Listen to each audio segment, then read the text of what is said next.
Juliet Sutton has always been hopelessly devoted, but the day her first love is diagnosed with cancer, she hands me a pill that can make someone forget. She says, "Matthew, Wilson doesn't have much time left. Give me 3 days. Let me give him the wedding he always dreamed of. I won't break your heart. This pill only causes temporary memory loss. Once the ceremony is over, you take the antidote, fall in love with me again, and then we'll remarry." Seeing the resolve in her eyes, I take the pill and swallow it without hesitation. What Juliet doesn't know is that I'm the one who developed the pill. There is no antidote. In 3 days, I'll forget her completely. After Juliet Sutton and I signed the divorce papers and walked out of the courthouse, she checked the time. In 2 minutes, the pill will kick in. For the next 3 days, you'll forget every memory of loving me. Once you take the antidote, you won't remember anything that happens during these days, so you won't have to feel any pain. This divorce is only temporary. When everything is over, we'll get married again. Don't worry. My real husband is only you.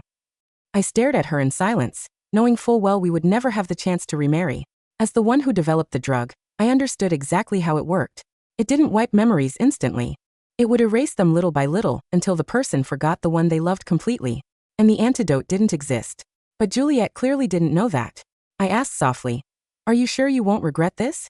She smiled and gently cupped my face. "Wilson has loved me for so many years. His only wish is to have a wedding with me. I can't refuse him. Since I agreed, I won't regret it. Matthew, you're always considerate and gentle. There's no need to fight with someone who's dying. When all of this is over, we'll go back to our happy life." A bitter smile tugged at my lips as the ache in my chest spread through my whole body. I said nothing more. In the year we loved each other the most, I drank myself sick fighting for her project until my stomach bled, and she stayed up night after night fighting for my research until her heartbeat went irregular. I once teased her and asked, "If I grow old and forget you someday, what then?" Her eyes turned red instantly and she kissed me hard. She said, "Matthew, I love you. Don't ever forget me. I would lose my mind." Now, after hearing that her first love, Wilson Huxley, had cancer, she divorced me without hesitation and asked me to take a pill that would erase everything between us. I figured she wanted to give him 3 perfect days of love. No guilt, no flaws, and no husband in the way. She just wanted to give herself completely to Wilson. If she had the nerve to fall for someone else and drug me on top of it, why bother talking about getting back together at all? I let out a hollow laugh, mocking myself. Then suddenly, pain stabbed through my skull. My vision blurred, and my body pitched forward. Juliet darted forward and caught me. Her bright eyes were filled with raw, unmistakable worry. "Where does it hurt? If you're scared I won't come back, I can give you the divorce papers and every document to keep."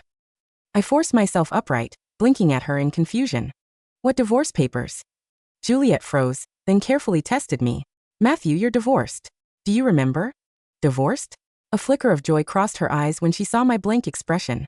I lowered my head and saw the divorce certificate clenched in my hand. At that moment, I understood. The pill was starting to work. The first thing it erased was the memory of divorcing her. Juliet snatched the certificate from my hand, as if afraid I would see her photo on it. Her voice softened as she said, "Matthew, I'm your sister. You're sick, and you've lost some memories. I'll hold on to these important documents for you." I lifted my eyes and met her evasive gaze. I didn't expose her lie. Fine. If she wants to act, I'll act with her, I thought. Just then a low voice cut in. "Juliet, so this is where you are." I turned toward the sound and saw Wilson jogging over. He tripped on a loose stone and lurched forward. Juliet instinctively let go of me and grabbed him. Her sudden shove sent me stumbling into the wall. My head was already prickling with pain, and the impact made it spike sharply. Wilson held onto her hand and slid an arm around her waist, smiling triumphantly. "Thanks for catching me." Realizing what she had done, Juliet immediately pulled her hand back and looked at me anxiously. "Matthew, are you hurt?" "Wilson's sick. If he bleeds from a fall, it might not stop, so I have to help him first." "I'm sorry." I straightened up, swallowed the pain, and brushed the dust off my clothes. "It's fine." Wilson leaned even closer and clutched her arm. He whispered, "Juliet, it's just a divorce. Why were you taking so long? I waited forever." Catching me staring straight at them, Juliet cleared her throat awkwardly. Guilt flickered across her face, but she still didn't pull her hand away from his. "It's all done. We can focus on the wedding now," she replied. Wilson's face lit up, and he shot me a smug glance. "Matthew, I've been with Juliet for 5 years. We're getting married in 3 days. You have to come." I smiled. "Juliet's wedding? Of course I'll be there." Wilson's grin widened. "Great. You can film the whole thing for us then. Be sure to capture the moment Juliet and I kiss at the altar." "Wilson." Juliet's expression darkened as she cut him off, signaling him to stop talking. She looked straight at me, searching my eyes for any hint of pain and finding none. For some reason, that made her chest tighten. He doesn't need to be at our wedding. My expression didn't change. Seeing her defending me, Wilson frowned and buried his face against her neck, weak and pitiful. Juliet, my heart hurts again. I can't breathe. Her eyes filled with panic, and she held him tighter. Is it acting up again? Hang on a little longer. I'll take you to the hospital right now. She looked at me over her shoulder and asked, Matthew, do you still remember where home is? Do you need me to send someone with you? I shook my head and replied, no, I remember. Juliet didn't answer right away. The staff had already told her the drug would only erase memories of the one the patient loved most and nothing else. The moment she remembered that the person I loved most was her, the tension eased from her brows. All right, go home and rest. I'll take Wilson to the hospital. With that, she helped Wilson into the car. Wilson kept his arm draped over her shoulder as he spoke in a weak, breathless voice. Juliet, I don't mind dropping dead right now since I get to hold you like this, out in the open. Stop talking nonsense, she chastised softly. Through the window, I saw her leaning in to buckle Wilson's seatbelt. Wilson suddenly wrapped an arm around her neck and pressed a kiss to her earlobe. The intimate scene sent a cold, sharp ache cutting through my chest. It was the sharp sting of betrayal. Just as Juliet's car pulled away, my phone began to ring. Mr. Smith, Tosperus Institute has finalized your induction ceremony. We look forward to welcoming you in 3 days, the other party said. After the call, I headed home, only to realize how empty the place had become. It felt like a hollow shell. This was the home Juliet and I designed together. Back then, she told me she wanted to live in this warm little place with me for the rest of her life. But now, every coffee set we picked out and every decoration we chose together was gone. She had taken away anything that had even the slightest connection to her. She must have been terrified I would remember our past. Even the flowers we grew on the balcony together had been dug out. Looking at the empty house, I let out a soft, bitter laugh. Juliet, you really planned this thoroughly. Are you afraid I'll remember and get hurt? Or are you afraid that if I remember everything, I'll ruin the wedding you're about to hold with Wilson? If you knew there was no antidote and that I would never regain those memories, would you still think this was worth it? I thought. I took off my wedding ring, wrote her a letter, tucked both into an envelope, and slid it into the gap behind the flower pots. Right then my phone rang. My friend, Ethan Cook, hesitated for a long moment before speaking. Matthew, I have to tell you something. I think Juliet is cheating. I just saw her at the hospital door, hugging some guy. I murmured, it's fine. Let her do whatever she wants. He froze for a moment at my reaction. Matthew, are you okay? His panic made me laugh. What could possibly be wrong? Juliet and I are already divorced. Divorced? I explained everything briefly. When he heard I had actually taken the drug, he exploded. Those two are disgusting. Absolutely shameless. Juliet did all that just so she could marry him. She really cooked up every dirty trick she could think of. You gave up going to Tosperus Institute to stay by her side. Half of her achievements are built on you. And now she forces you into a divorce and feeds you a memory erasure pill, so she can have a spotless, guilt-free wedding with another man? Who the hell does she think she is? A sharp pain crept up inside me, and my face drained of color. 5 years ago, when Juliet was at her lowest, I married her without hesitation. I burned every one of my contacts to pull her company back from the grave. Back then, every night, she held me close and whispered that I was her forever lover. But things changed. The person she kept in her heart changed. Bit by bit, she forgot everything I had done for her. She expected me to stay gentle, forgiving, and even excuse the sympathy she couldn't help giving Wilson. Was it really that hard to only love one person consistently? Why was I the only one who could? Ethan eventually ran out of curses and summarized it all with one final verdict. She's going to regret this deeply. She definitely doesn't know you never made the antidote. Let her suffer. You can finally move on. My gaze drifted to the gap behind the flower pots, where the letter sat. After so many years with Juliet, I knew her habits better than she did. Whenever she was upset, she would drink on the balcony. If she regretted it after I left, she would find the letter. Later that night, Juliet walked into the house and started tearing through drawers. What are you doing? I asked. Juliet's hands froze for a moment. When she turned around and saw me standing in the doorway in my sleepwear, she frowned and looped a scarf around my neck. It's freezing in the middle of the night. Why are you dressed so lightly? I ignored the question and asked again. Were you looking for something? Yeah. I wanted to borrow your suit. Wilson wants to wear it for the wedding. She added. You might have forgotten. It's the one you wore at your own wedding. I stared at her in silence. Of course, I hadn't forgotten. She designed that suit for me herself. From sketch to final stitching, it took 2 full months. If I had to put a price on it, it was worth at least $500,000. And she did all of it simply because I once casually said, I wish I had a one-of-a-kind suit. Now, she wanted to take that same suit and use it to perfect another man's wedding. It was almost laughable. So I asked deliberately, "Is that suit really that important? Why does it have to be that one?" Something in my words triggered a flicker of memory in her, and her hand paused. The day she finished the suit, she told me, "This suit belongs to you alone forever." I watched her. She hesitated momentarily before replying, "Because it was designed by a master. There's only one of its kind. Wilson really loves it. His only wish is to wear it at his wedding." Seeing my gaze drop, she rushed to add, "Don't worry. I'll return it right after the wedding. Whatever you want afterward, just tell me." It was the same flawless lie. And once again, they hit me like a punch to the chest. On our wedding day, her eyes had never left me. Afterward, she had carefully stored the suit away like it was a treasure. I had teased her then. "Why are you treating this suit like it's sacred?" She looked at me seriously. "Because you gave it meaning. I want to preserve that memory forever." But now, just because Wilson liked it, she handed it over without a second thought. The suit that once symbolized something irreplaceable was reduced to a prop to make Wilson happy. She said, "It's late. Get some sleep. I have to head out." Juliet didn't notice anything wrong with me. She simply picked up the suit and walked out. I dropped the scarf she had wrapped around me onto the floor. Then I stared at the space in the closet. I was filled with nothing but disappointment and grief. "It's fine. I'll do the same as you. Once everything's cleaned out, everything will be over," I thought. It was just abandonment and nothing more. Once the memories were gone, I would finally be able to let go. Right as the thought formed, a bolt of pain shot through my head. Another chunk of memory slipped away. My sorrow evaporated instantly, replaced by a hollow blankness. The next day, Ethan told me Juliet was running herself ragged preparing for the wedding with Wilson. The whole setup was on par with the wedding she once had with me. I nodded thoughtfully. Despite being so busy, she still sent people to deliver me 3 meals a day. How generous of her. I thought sarcastically. She was really spreading herself thin. On the day of the wedding, Ethan brought me to the venue. The ceremony hadn't started yet. We sat in the farthest corner and watched as Juliet and Wilson stood not far away, arms linked intimately, surrounded by the groomsmen. I remember Juliet held a wedding just as extravagant when she married Matthew. Crazy to think Wilson now gets to marry such a beautiful bride. At the mention of my name, Wilson tightened his grip on Juliet's hand.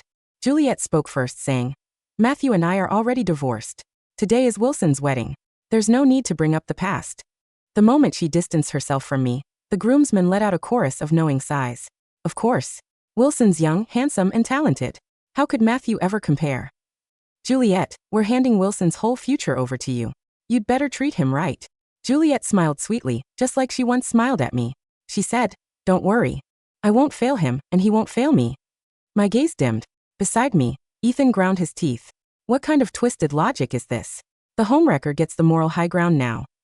Then someone shouted from the crowd, "Since it's such a perfect day, how about Wilson and Juliet give us a kiss?" The groomsmen joined in. Kiss. Kiss. Wilson stared at her with perfect, made-for-camera devotion.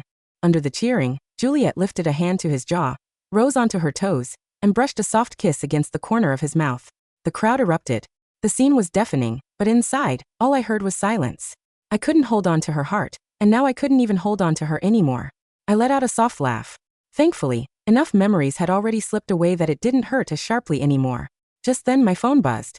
It was the boarding reminder for my flight. "Ethan, I'm heading out." He pulled me into a hug, eyes reddening. "Go. Leave this trash behind and go be brilliant. I'll be here waiting for you to rise higher than ever. And as for the wedding, I'll deliver your gift for you. I'm off." I patted his shoulder with a smile. I didn't bother to ask what kind of gift he planned to give. In 30 minutes, any memory of loving Juliet would be gone. I rolled my suitcase toward the exit. Out on the floor, Juliet and Wilson were holding hands, and when she happened to glance my way, she stiffened as if startled. But after a moment, she shook it off. Even if I attended the wedding, I would be there as her brother, and I wouldn't show up dragging a suitcase. She thought she had imagined it. The venue lights dimmed. Standing at the center of the stage, Juliet and Wilson exchanged rings and gazed at each other with syrupy affection. The crowd demanded another kiss. Then suddenly, a giant banner unfurled from above. Ethan stood beneath it. He was grinning with a megaphone in hand. "Congratulations to homewrecker Wilson and scumbag Juliet. May you two grow old together without hurting other people." Wilson's face drained of all color. He looked helplessly at Juliet. Juliet's expression snapped when she recognized Ethan. "What nonsense are you spouting? I have already divorced Matthew. Wilson is not a homewrecker." Ethan let out a sharp laugh. "You want to play innocent? You want both men at once? You tell Matthew to wait for you to remarry him, then run off to hold someone else's hand at the altar. Do you know how much he suffered in these 3 days? Her eyes went cold. You don't need to worry. I gave him the pill. He won't remember any of it. You idiot, that pill doesn't erase memories right away. It wipes out the person you love on the 3rd day. Matthew saw everything you did this entire time. Ethan lifted his chin, sneering. You don't even know who developed that drug, do you? It was Matthew, your ex-husband. He then stepped closer, voice cold and merciless as he added. And one more thing. There is no antidote. Matthew has already forgotten you completely.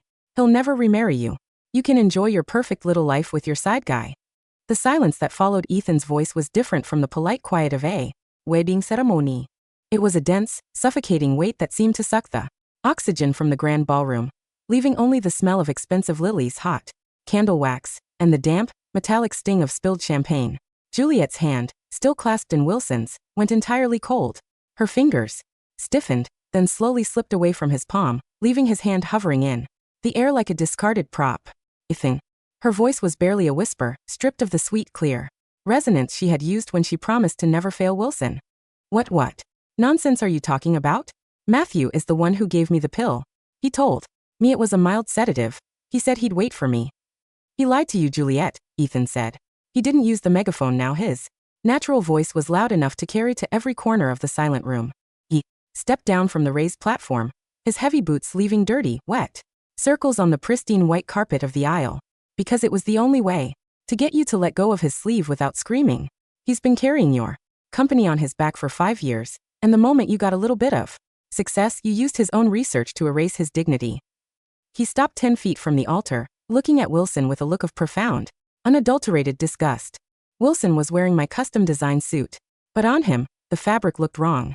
The shoulders, which had been tailored precisely to match my broader frame, sagged on his thin, hollow chest.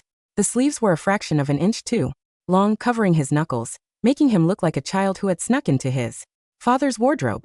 And you, Ethan sneered, pointing his finger at Wilson's chest. You wore his wedding suit to marry his wife. Do you have any idea how pathetic you look? You couldn't even afford your own silk tie, so you had to steal the one Matthew left in the drawer. Juliet. Wilson's face was a sickly, splotchy white beneath his heavy makeup. He clutched his chest, his breathing turning into a high, wheezing rattle. My heart. I can't breathe, Juliet. Tell him to leave. The guests are looking. But Juliet didn't turn to soothe him. She stood frozen, her eyes wide, wild with a sudden, rising panic that she couldn't suppress. She pulled her phone from her silk clutch, her fingers trembling so violently she dropped it onto the carpet twice before she could manage to unlock the screen. She dialed my number. The number you have dialed is currently unavailable. Please check the number and try again. She dialed my old office at the Research Institute. Ms. Sutton. The receptionist's voice was polite but dry as paper. Dr. Smith's contract with our facility was terminated on Tuesday. He has officially completed his transition files and cleared his laboratory. We have no forwarding contact information for him. No. Juliet's phone slipped from her fingers, hitting the white carpet with a soft plastic clack. She looked at Ethan, her lips trembling with a mixture of rage and pure raw terror. Where is he, Ethan? Where did he go? The 3 days aren't over yet. He has to take the antidote. There is no antidote, Juliet, Ethan said, a cold, sharp smile finally breaking through his anger. He designed that compound 4 years ago to help late-stage brain cancer patients forget the pain of their departing loved ones. The memory erasure is permanent.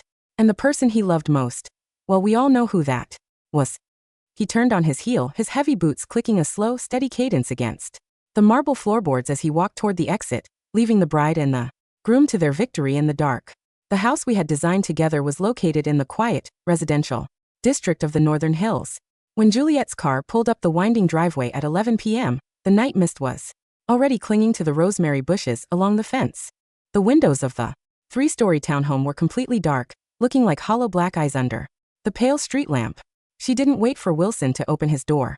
She scrambled out of the passenger seat, her white bridal gown dragging through the wet gravel of the driveway, her delicate lace train tearing on a stray branch of rosebush.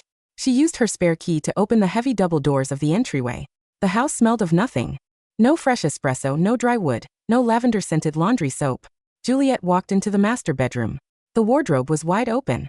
My side, the side that had been filled with my tailored shirts, my coats, and the row of leather shoes she had always complained took up too much space, was completely bare. Even the small ceramic tray on the nightstand where I used to leave my watch was Gone. Only a single, gray post-it note was left behind, resting on the clean wooden surface. It was a list of her company's primary logistics partners, written in my neat, slightly slanted cursive, with a brief note at the bottom. The contract with First National has been renewed for 2 years. The rates are fixed. You don't need to sign the secondary ledger. She had expected to find my boxes, my unwashed coffee cups, or at least a trace of my anger. She had expected a husband who was hiding in some cheap hotel, waiting for her to call him and apologize so we could go back to our happy life. But there was nothing. Juliet walked out onto the balcony, her hands clutching the iron railing as the cold winter wind whipped her hair across her face. She felt a sudden sharp ache in her throat, the physical manifestation of a grief she had spent 3 days trying to ignore. She reached down into the gap behind the large clay flower pots where she usually kept her spare house keys. Her fingers touched paper. She pulled out a thick, white envelope. Inside sat my platinum wedding ring, the simple, heavy band she had slipped onto my finger 5 years ago, and a single sheet of standard research grid paper. She opened the sheet under the pale yellow light of the balcony lamp. Juliet. The handwriting was steady, without a single scribble or crossed out line. If you are reading this, it means you have returned from the wedding. I did not write this letter to blame you. When you handed me the pill on Tuesday, I did not take it because I wanted to punish you. I took it because I realized that the Matthew you loved had already died of a slow, grinding sorrow over the last 2 years, and the man standing before you was just a shadow, keeping you from your dream. The compound is called Lethe-9. It is a selective neural pathway inhibitor. It does not erase your childhood, your language, or your science. It only targets the specific gray matter clusters associated with the emotional core of your primary attachment. By the time you read this, I will have forgotten your face, your voice, and the sound of your name. I will not hate you, Juliet. Because to hate someone, you must first remember who they are. The key to the safe deposit box is in the desk drawer. The company shares have been transferred to your name. You are free. Matthew. Juliet stared at the paper. The white grids on the sheet seemed to blur, turning into a dizzying pattern of gray lines that made her head spin. She looked down at the simple platinum band in her hand, then at the dark, silent hills of the city, and for the first time in 5 years she let out a long, ragged cry of pure, unadulterated terror. 3 months later, Munich was in the grip of a beautiful, crisp spring. The cherry blossoms were blooming along the Isar River, and the air smelled of fresh rain, roasted chestnuts, and the damp, clean earth of the English garden. I sat at a wooden table on the terrace of the Tosperus Institute's library, a large cup of black coffee in my hand, reviewing the molecular structure of our new neuroprotective compound. Beside me lay my black leather notebook in a small glass vase of fresh yellow tulips. Dr. Smith?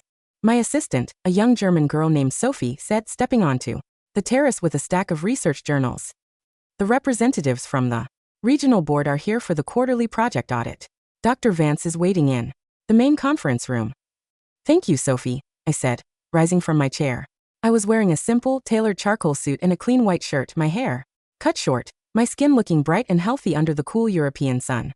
My left hand was bare, the skin where my wedding band used to sit smooth and unblemished, free of the pale, thin circle that usually marks a divorced man.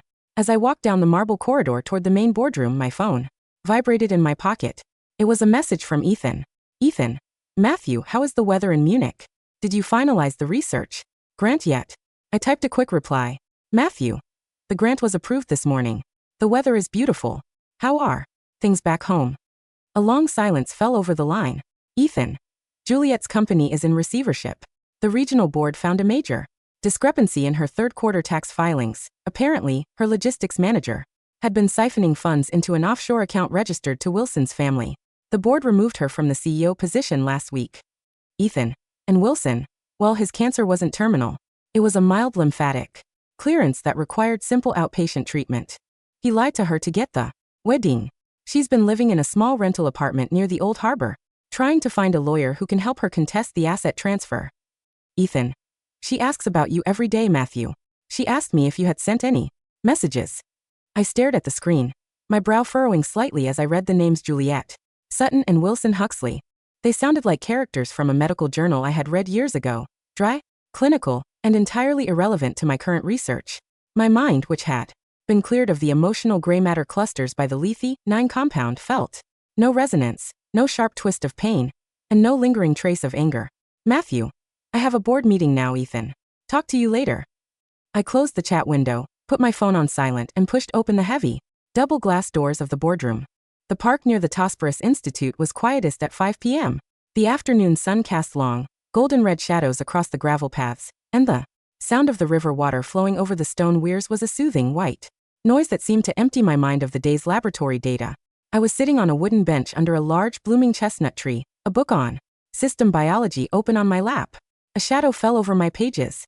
I didn't look up immediately, assuming it was another researcher from the institute. But the shadow remained still, blocking the warm light of the evening sun. Matthew, a voice said. It was a woman's voice, high, thin, and carrying a sharp, desperate vibration that sounded entirely out of place in the quiet garden. I slowly lifted my head. She was dressed in a simple, off-the-rack gray coat that looked slightly loose on her thin frame, her hair tied back in a messy, unwashed knot. Her face was pale, her eyes bloodshot, surrounded by deep, dark circles of exhaustion. It looked like a woman who had spent 36 hours sitting in the economy cabin of a budget flight without sleep. Hello, I said, my voice carrying the polite, distant neutrality of a stranger. Are you looking for the main administrative office? It's just past the glass. Gotta. The woman froze, her mouth slightly open, her fingers clutching her small leather purse so tightly her knuckles were a dry, papery yellow. Matthew, she whispered, taking a small, hesitant step toward the bench. Her eyes searched my face, looking for any hint of pain, any flicker of recognition, and finding only the calm, intellectual curiosity of a scientist looking at a specimen. It's me. It's Juliet. I brought the papers. The divorce papers. I had them annulled by the regional court last week. We're still married, Matthew. Look. She pulled a creased blue folder from her bag, her hands shaking so violently. She dropped several loose sheets onto the gravel path. I looked at the papers lying in the dirt, then back at her face. I'm sorry, Miss Sutton, I said, offering her a mild, apologetic smile as I stood up. But I think you have mistaken me for someone else. My name is Dr. Smith. I am the Senior Research Director for the Neurobiology Department. No, you're Matthew, she shrieked, her composure completely shattering as she lunged forward, her fingers clawing at the sleeve of my charcoal suit. You're my husband. You designed the suit, Matthew. You wore it at our wedding. You said you loved me. You said you'd wait for me to come back. I gently but firmly pulled my arm out of her grasp, taking a step back onto the grass. The physical contact felt cold, dry, and entirely devoid of the warmth that usually exists between two human beings. I developed Lethe-9, Miss Sutton, I said, my voice quiet as the spring wind through the chestnut leaves. If you are the primary subject of my historical attachment, then you must understand the clinical reality of the compound. The neural pathway inhibition is complete. The memory of loving you does not exist in my brain. But I love you, she sobbed, dropping to her knees on the gravel, her hands clutching the hem of my trousers, her face buried in her hands as she began to weep, not the soft, dramatic tears she had used to soothe Wilson, but a loud, choking rattle of pure, raw grief. Matthew, please. I was stupid. I thought you'd wait. I thought the antidote was real. Wilson was a lie. Didn't have cancer. He just wanted the money. Please, just look at me. Try to remember, please. I looked down at her kneeling in the dirt, her expensive gray coat stained with the mud of the path. I felt no hatred. I felt no urge to laugh at her misery. I felt only a profound, hollow pity for a stranger who had traveled 3,000 miles to find a grave that had already been cleared of its markers. I cannot help you, Miss Sutton, I said softly, picking up my book from the bench. Because to remember you, I would first have to care about what I lost. And right now, I have a lecture to prepare for. I turned on my heel and walked away, the sound of my shoes clicking a slow, steady rhythm on the gravel as her dry, ragged sobbing faded into the hum of the city traffic outside. The twilight in Munich was long, the sky turning a deep, royal blue that cast a soft, serene light over the old stone buildings of the university square. I sat in my cozy, sunlit study on the 4th floor of my new apartment block, a cup of hot chamomile tea on the wooden desk, my laptop open to a fresh research outline. On the wall near the window hung my first patent certificate, a pristine, silver-framed document displaying the structural formula of Lethe-9. A quiet knock sounded on the glass door. Matthew. I looked up. My colleague, a tall, quiet biochemist named Clara who had worked beside me for 3 months in the lab, was standing in the doorway, holding 2 plates of fresh, hot apple strudel. The library director said the software demonstration has been rescheduled for tomorrow morning, Clara smiled, walking over to set a plate next to my hand. Are you ready? Yes, I said, rising from my desk. I walked over to the mirror near the door, adjusting the collar of my shirt. My skin looked bright, my eyes clear of the permanent, gray exhaustion that had defined my final days in the hometown. I looked out the window at the distant mountains, where the first yellow lights of the alpine villages were starting to glow in the dark. I closed my laptop, took a sip of my warm tea, and let the clean, cold wind off. The river carried the last dry leaves of the past away into the endlessly beautiful horizon ahead.